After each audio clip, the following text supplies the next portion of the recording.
دعای قنوت نویز ده. ناظرینو کتونکو ډیر د عزت لایق کتونکو چاله چې په وترو کې دعای قنوت نویز ده. دریم رکعت د الحمدو د صورت پسې مونږ وایو الله اکبر اللهم انا نستعینک ونستغفرک. دعای قنوت مونږ وایو. دا دعای قنوت یو انسان لا بالفرض نزد دی. نزد ورلا نو سبق کوي دی. آیا وتر بنه کوي که سبق کوي؟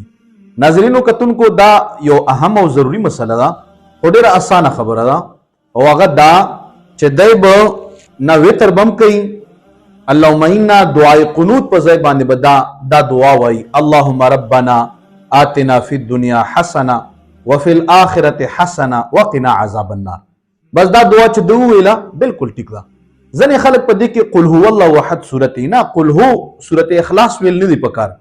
بس دا چې وایي په دې باندې هم د دغه کوم هغه د وجوب دی هغه ادا کیږي. خو دومره خبره ده چې د زده کړې د کوشش وکړي ځکه چې دعای قنوت کې کوم الفاظ راجمع دي هغه په نورو ځای کې نشته. خو اللهم ربنا دا مانځه کې چې کوم اخري دعا ویل کیږي دا هم ورکې ویلی شي. الله پاک مو خوشحال کا ډېر کامیاب شي او رمضان مبارک برکات مو سره زما په 1000 درجې نصیب کا. آمین یا رب العالمین.